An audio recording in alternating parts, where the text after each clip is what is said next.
ऐसा नहीं कि गवर्नमेंट के लिए कर दी, अब आप सोच रहे हो कि मुझे सर प्राइवेट का मिल जाता तो काम बन जाता। मिलेगा नहीं। एक और इंपॉर्टेंट चीज बताओ, जब आप गवर्नमेंट कॉलेज की काउंसलिंग करोगे तो इस तरह से डब्बे बने होंगे। समझ में नहीं आया, पेशेंस रहा नहीं क्या, हम एमसीसी में पार्टिसिपेट करेंगे। थर्ड में अगर अलॉटमेंट आ गई तो आपकी सिक्योरिटी तो गई। हेलो स्टूडेंट एंड पेरेंट्स, तो आप सभी के लिए बहुत इंपॉर्टेंट क्वेश्चंस हैं जो हमेशा से आप सभी कमेंट करते हैं।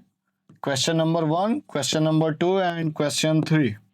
3 क्वेश्चन है, बहुत छोटे छोटे से। पहला यह है कि कितने राउंड्स होते हैं काउंसलिंग में। बहुत सिंपल सा है, देखो इसके 3 राउंड्स होते हैं, राउंड 1, राउंड 2। आप यहां से यहां पर अपग्रेड कर सकते हैं, राउंड 3 में भी आप अपग्रेडेशन कर सकते हैं। यहां पर अपग्रेडेशन अलाउ होता है, ठीक है। रिमेन्स इसके बाद जो स्टे वैकेंसी राउंड होता है, फिर एक फाइनल स्टे वैकेंसी राउंड होता है, या बहुत बार स्टे वैकेंसी 1 और स्टे वैकेंसी 2 या 3 करके भी हो जाता है, ऐसा भी होता है। तो उस केस में आप यहां से यहां पर अपग्रेड नहीं कर सकते हो, ठीक है। अपग्रेड नहीं कर सकते हो, ना यहां से यहां पर अपग्रेड कर सकते हो। सो मॉपअप राउंड के बाद अपग्रेडेशन का कहानी खत्म हो जाता है। और एक इंपॉर्टेंट चीज, जो भी राउंड 3 में आपको अलॉटमेंट मिलेगी यहां पर, वो आपको अलॉटमेंट लेनी पड़ेगी भैया, लेनी पड़ेगी। और दूसरी चीज, आपको किसी भी राउंड में अलॉटमेंट मिली हो, पहला तो यह कि अगर यहां से यहां तक कहीं भी मिला होगा, राउंड 3 भी आप पकड़ लो, 3 में अगर अलॉटमेंट आ गई तो आपकी सिक्योरिटी तो गई। हो सकता है आप काउंसलिंग से भी विड्रॉल कर जाओ। इनमें से कहीं पे भी अगर आप बीच में छोड़ देते हो तो काउंसलिंग से विड्रॉल हो जाते हो। राउंड 3, स्टे वैकेंसी 4, 5 जो भी होंगे, इसके बाद 6 तो भी होगा। जैसे ये 1, 2, 3 बाद में लिखा है, ये बीडीएस के लिए होता है, इन जनरली बीडीएस के लिए यहाँ पर रहता है। अगर स्टे वैकेंसी 1 मतलब स्टे वैकेंसी राउंड और फाइनल राउंड पर कहानी खत्म हो जाती है 5 राउंड में। बट यहां से यहां पर आप सारा अपग्रेड कर सकते हो, कोई दिक्कत नहीं। समझ गए, कोई कंफ्यूजन तो नहीं है। हाँ, अलॉटमेंट इसलिए यहां से यहां अगर आप मूव कर रहे हो तो आपको उसके प्रोस कॉन्स पता होने चाहिए कि सिक्योरिटी फॉरफिट होगी क्या होगी। आपको बहुत सारे पोर्टल्स में एक साथ सिक्योरिटी नहीं डाल देनी है। पता चला यूपी में भी डाल दिया, ऑल इंडिया में भी डाल दिया। बहुत सारे लोग ऐसे ही सोचते लाओ कर लेते हैं ऐसा करके। तो जो आपको लगता है ना कि हम कर लेते हैं, स्टे वैकेंसी भी मिल गया, फिर हम छोड़ देंगे, अगली साल आप डिवाइड हो जाओगे नीट से, ठीक है। कितनी सिक्योरिटी लगती है, तो देखो भैया एमसीसी में जो सिक्योरिटी लगती है गवर्नमेंट कॉलेज के लिए 11,000 रुपए। एक और इंपॉर्टेंट चीज बताओ, जब आप गवर्नमेंट कॉलेज की काउंसलिंग करोगे तो इस तरह से डब्बे बने होंगे। एक डब्बा बना होगा गवर्नमेंट का, दूसरा बना होगा एम्स का, तीसरा बना होगा जिपमर का, ठीक है, जिपमर का, और एक बना होगा सेंट्रल यूनिवर्सिटी का। अब इस तरह से सारे डब्बे बने होंगे। एक होगा डीयू इंटरनल कोटे का। अगर डीयू इंटरनल कोटे की एलिजिबिलिटी होगी तो डब्बे में क्लिक कर पाओगे, अगर एलिजिबिलिटी नहीं होगी तो डब्बे में क्लिक नहीं करना है। अगर आप इनमें से फॉर एग्जांपल आपने ये क्लिक किया और ये करना भूल गए तो इनका चॉइस फिलिंग में आगे ऑप्शन नहीं आएगा।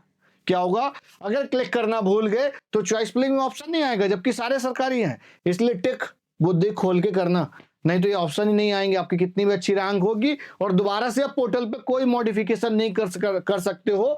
एक बार अगर काउंसलिंग फॉर्म सबमिट हो जाता है तो बहुत बार बच्चे ये सारी मिस्टेक्स करते हैं, फिर परेशान होकर आते हैं सर पोर्टल नहीं खुल रहा है, मॉडिफिकेशन नहीं होगा, बहुत दिक्कत आएगी।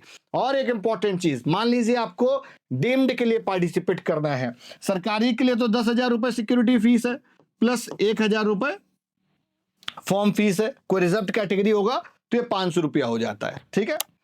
अब अगर हम बात करें डीम्ड यूनिवर्सिटी की, तो डीम्ड यूनिवर्सिटी की 2,05,000 रुपए फीस है। 2 लाख रुपए सिक्योरिटी, 5,000 रुपए फॉर्म फीस है। अब अगर मान लीजिए आपने क्या सोचा कि हम ऐसा करते हैं कि राउंड 1, बताता हूं एकदम आप वाली स्टाइल में, हम ऐसा करते हैं सर राउंड 1, राउंड 2, राउंड 3 पहले हम सरकारी के लिए करेंगे, हमारे नंबर बढ़िया हैं। अगर आप सरकारी के लिए करोगे तो फिर डीम्ड की कहानी खत्म हो जाएगी। एक ही बार आपको सिलेक्ट करना होता है, दोबारा से ऐसा कोई ऑप्शन नहीं आएगा कि आप 2,05,000 पे कर लो। इट्स मीन की जो सिक्योरिटी पे करोगे ना, इसको एकदम अपना चाय पी के दिमाग ओपन करके करना। ऐसा नहीं कि गवर्नमेंट के लिए कर दी, अब आप सोच रहे हो कि मुझे सर प्राइवेट का मिल जाता तो काम बन जाता। मिलेगा नहीं, और ये दोबारा कभी पोर्टल खुलता नहीं है, इसका कोई जुगाड़ नहीं है। इसलिए सही से इसको करना।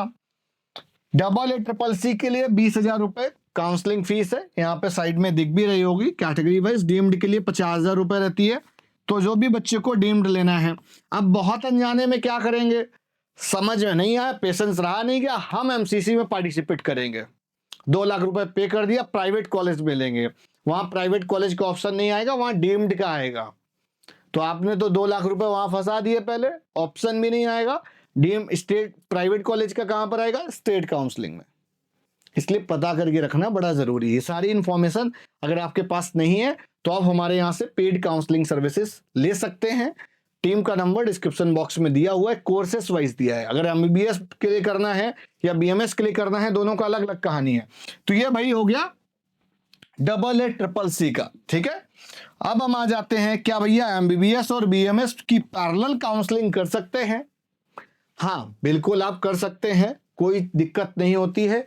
बट अगर कोई भी ऐसी गाइडलाइन, कोई भी ऐसा रूल, कोई भी ऐसा नियम है ना, कोई भी अगर ऐसा नियम है कि दोनों में से कुछ क्लासिंग आ सकती है, हालांकि एमबीबीएस में आएगी तो ऑल इंडिया कोटा और स्टेट कोटे में आएगी, समझना बात को।